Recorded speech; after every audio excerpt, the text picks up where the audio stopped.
Hello everyone, today I am going to start second unit of control system, that is time response analysis. So these are the basic contents. First I will talk about the definition of control of time response. What is time response? What are its different types? Then I'll talk about the different types of time response, that is transient response and the steady state response. Then I'll talk about some standard inputs that are given to a control system, that are impulse signal, step signal, ramp signal and the parabolic signal. And at last I'll talk about the response of the first order system. So starting with the time response, what is the time response? What is the basic definition of time response? So when an excitation, when an excitation is applied to any control system, right? When an excitation is applied at the input terminal of any control system, we will receive an output at the output terminal of the system. This output will vary with time. So the time response can be defined as the output of the system which varies with time for a known input. Okay, it is basically of two types, transient response and the steady state response, right? This is the figure showing the time response of the particular control system. Here you can see there are the two parts, transient response and the transient state and the steady state. So the response obtained during the transient state is called as the transient response, and the response obtained during the steady state is called as the steady state response of the system, right? Mathematically we can write this time response as CTR plus CSS, where this CT is the time response, total time response of the system, CTR is the transient response, and CSS is the steady state response of the system. Okay, this is the total time response of the system. Now coming to the transient response. Transient response is actually the initial response of the system. Okay, the transient response of the system is that part of the output, is that part of the time response that goes to zero when the time becomes very large. Okay, this transient response, it comes after the steady state. Okay, so mathematically we can write the transient response as limit t tends to infinity, CTR is equals to 0. See, ideally the value of this t is infinity and practically the value is 5 times of the time constant of the control system. Now the steady state response is the response of the system that comes after the transient response. The steady state or response will remain even when the transient response has died out. Okay, so the steady state, this steady state response, in steady state response, the output of the system will attain the final steady state value or steady oscillations. Like in some of the fixed pattern, right, like a sinusoidal wave or ramp wave which varies with respect to time, this steady state will vary. Okay, now let us consider this example. In this example we have to find out the transient term and the steady state term of this output. Okay, so first of all let's put t tends to infinity. When we put value of t which is tending to infinity, we'll get this term. This term will become 0. E raised to the power minus infinity is equals to 0. So you can see this term will remain even when this term goes to 0. So when we, for a very large time, the term which becomes 0 is called as the transient response. That means 5 into e raised to the power minus et will be the transient response of this system, and 10, which is a constant, which remain when the transient response has died out. This is called as the steady state response of the system.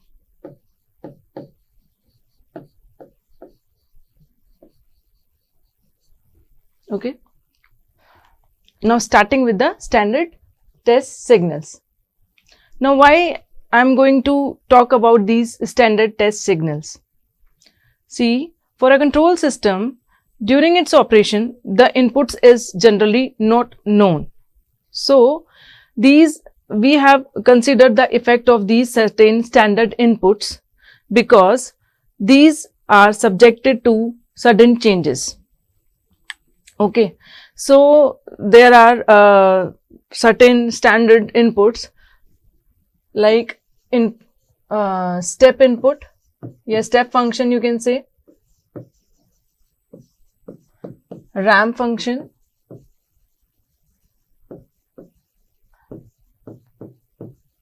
the impulse function, parabolic function, and the sinusoidal function.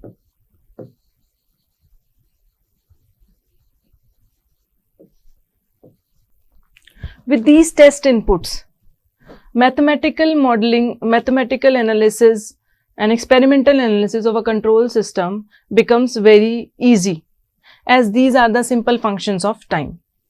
So starting with the step signal, starting with the steps function, this step function is the most common and most convenient type of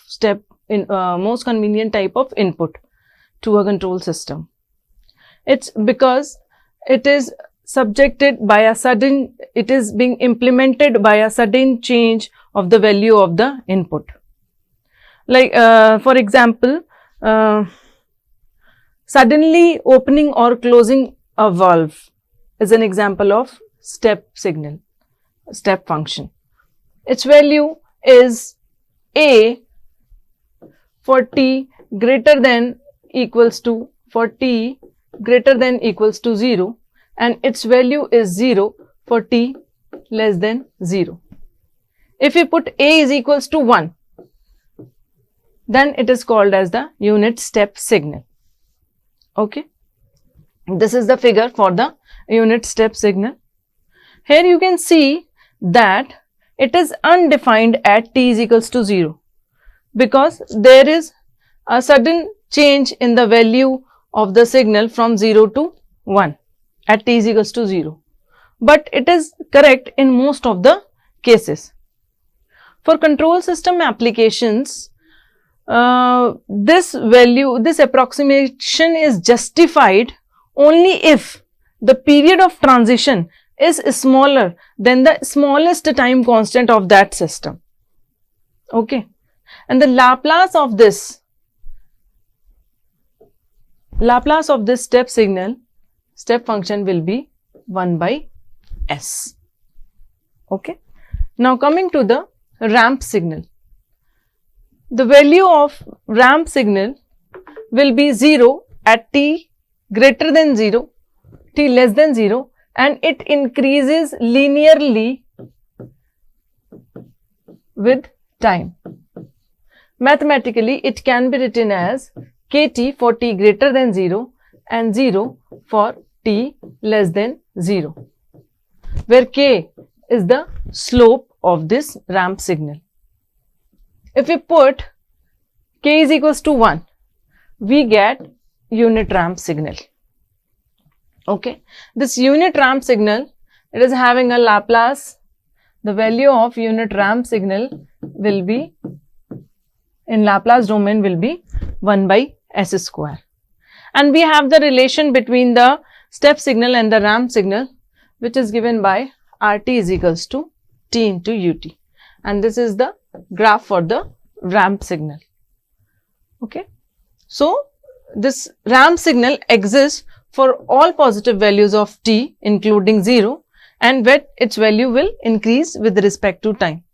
And the value of unit ramp signal will be 0 for all negative values of t. Now coming to the parabolic signal. A unit parabolic signal is defined as t square by 2 for t greater than equals to 0 and 0 for t less than 0. Okay, and for this is the graph for the parabolic signal. Okay, and its Laplace will be 1 by s cube.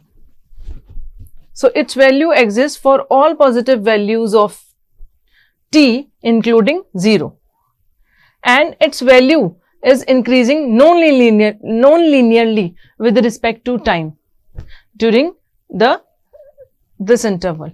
Okay, and its value is again 0 for all negative values of t. And there is also a relation between the step signal and the parabolic signal, which is given by this equation, that is Pt is equals to t square by 2 into ut. Now let me tell you how this Laplace came from this value. Since we know the formula for in terms of Laplace is n factorial upon s raised to the power n plus 1. So it comes out to be, if you put here n is equals to 2, then it will be 2 factorial upon s cube. So we can write the value from here, it will be 1 by s cube. Now coming to the impulse signal. Impulse signal can be defined as delta t is equals to 0 for t does not equals to 0 and delta t is equals to infinity for t is equals to 0. Now let me tell you how. See, let us consider a pulse. Let us consider a pulse having a width of t and its height 1 by t. So if we find out the area of this pulse, it comes out to be 1 by t into t, which is equals to 1, that is unity. Now that means the pulse V1, the waveform V1 has an amplitude which is reciprocal of its duration, right? Now let us consider another pulse which is having an amplitude, which is having a duration half of the duration of the pulse V1 and its amplitude is double from the previous pulse, right? Now if we calculate the area for this V2, it again comes out to be unity. Now let us consider another pulse which is having a duration further half of the previous duration and amplitude further double of the previous amplitude. So we can calculate, when we calculate the area of this V3, it again comes out to be unity. Now let us consider the special case in which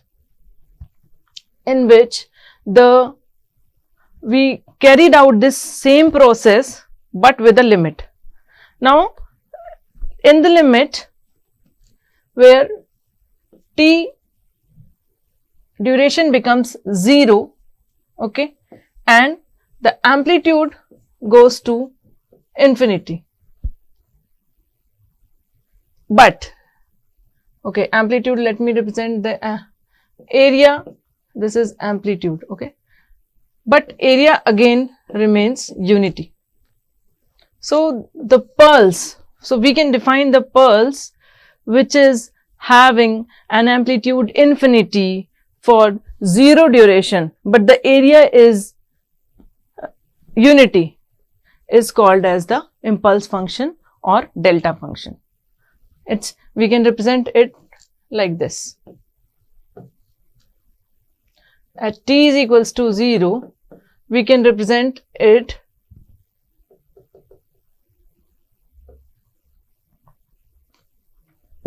it is impossible to represent the 0 duration and infinite amplitude on a waveform. So we can represent it at point t is equals to 0, where this vertical spike or arrow you can see is showing that it is having an amplitude infinity. So we can define this area, so we can define it mathematically like this: delta t is equals to 0 for t does not equals to 0, and delta t is equals to infinity for t is equals to 0, and the area will be minus infinity to infinity delta t into dt will be equals to 1. Okay. Now coming to the response of the first order system. Now first of all, what is the first order system?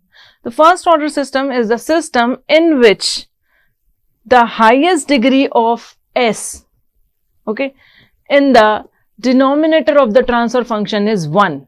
Okay, that system is called as the first order system. For example, let us say if we are having the transfer function like this, st plus t plus 1. Here in this transfer function you can see the highest degree of s in this denominator is 1. Okay, so you can say this is the first order transfer function. Now let us find out the transfer function for this first order system and find correspondingly the response of this first order system. This is the block diagram given to us for a closed loop control system which is having a unity feedback as Hs is equals to 1, and it is a negative feedback system. So let me first calculate the transfer function of this particular system. So as we know that the formula for the transfer function of a closed loop system is Gs upon 1 plus Gs into Hs, right, where this Gs is the forward path gain, and in this block diagram this 1 by St is the forward path gain, that is Gs, and here Hs is equals to 1. So when we put these value here in this formula, we will get 1 upon St upon 1 plus 1 upon St into 1, and we get, after solving this, we will get this value. Cs upon Rs will be equals to 1 by St plus 1. So from here we can calculate Cs, which is coming out to be 1 by St plus 1 into Rs. Now this is the time response for first order system. Now we will calculate the response of the first order system for different test inputs that we have discussed in the previous slide. That is for step input, for ramp input, for sinusoidal input, for impulse input. Okay. Now starting with the step response, step input. For this particular system, since we have calculated the value as Cs is equals to 1 by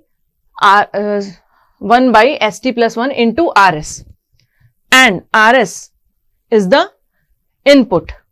Here for step input, Rs will be equals to 1 by S. Okay, this is 1 by S. Now when we put this value here, we multiply, we will get Cs is equals to this. Now taking the Laplace, by using the partial fraction, we will find out the value of Cs, and by taking the inverse Laplace transform, we will find out the value of Ct finally. Okay, and from that we will find out the steady state response and the transient response of the system, and will make some observation. So after taking partial fraction, solving, we get the value of A is equals to 1 and value of B will be minus T. Okay. Now I have taken T common from this and it will become T upon T into S plus 1 by T. Cancelling this T from numerator and denominator. Now this will be the value of Cs, 1 by S minus 1 by S plus 1 by T. Now taking the inverse Laplace transform of this function, we will get Ct is equals to 1 minus e raised to the power minus t by tau into t by capital T into ut. Now see, initially when t is equals to 0 in this function, in this response, we will get e to the power minus 0 is 1, Ct is equals to 0, right? And finally, when t is equals to infinity, when we put here t is equals to infinity, e to the power minus infinity is 0, we will get Ct is equals to 1. Okay. So we can see that this will be the transient response of the system. This will be the transient response of the system, okay, as it dies out at t is equals to infinity, and this will be the steady state response of the system, ut, or you can write it as 1. Okay. Now, at t is equals to capital T,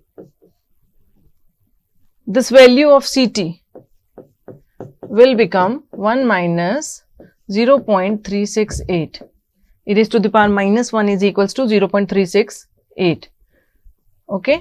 So, it comes out to be 0.632. If we take into percentage, the response 63.2%. With this T is the time constant of this system. Okay. Now, we can define this time constant as the time for the output to attain 63.2% of its final value. Okay. This will be the corresponding figure for this, for the step response of the first order system. Okay. At t is equals to capital T, the output will attain approximately 63.2% of the final value. Okay. So, here for step input, the Ct is 0 at t is equals to 0 for all negative values, and it gradually increases from 0 value and finally reaches to 1 in steady state, that I have taken here. See, the Ct is started from t is equals to 0 pe, it is 0, and at t is equals to infinity it becomes unity, which is same as the input, and at t is equals to capital T, it reaches a value of about 63.2%. So, this will be the waveform. Similarly, we can find out the response of the first order system for ramp input. Here we know that the Laplace transform of the ramp input will be 1 by s square. So, putting the value of ramp input Rs in this formula of the Cs, we will get Cs is equals to 1 by st plus 1 into 1 by s square. Finally, we get this. Again, we will do the partial fraction, and after solving the partial fraction, we will take the inverse Laplace transform to get the value of Ct. So, from here again, that when we put t is equals to 0, we get the transient response and the steady state response in this figure. Okay? And this will be the input response of the system. This will be the input for the system, and this is the final response of the system. And the difference between these two will be the error, that is coming out to be capital T. So, you can see here, this is the transient response and this is the steady state response. So, we can calculate Et from here. Et will be, that is error will be the output minus the input minus the output, RT minus Ct. We have RT is equals to here small t, right, and t is coming out to be this minus t plus capital T plus minus t into e raised to power minus t by tau. So, this will get cancelled and this will be the error, that is error come out to be Et is equals to, we will take common t and e raised to the power minus t by capital T. Okay. Now, we can calculate the steady state error. The steady state error will be, this I have told you that this is the error. So, steady state error will be limit t tends to, the limit t tends to infinity into et, and et is t into 1 minus e raised to the power minus t by t. Et is t into 1 minus e raised to the power minus t by capital T, where capital T is the time constant of the system. When we put t tends to infinity here, let's put the limit of t here, then e raised to the power minus infinity is 0, it comes out to be simple t. So, the steady state error for this system is coming out to be capital T, which is represented here. This is the difference. So, that's all for today's lecture. Thank you so much.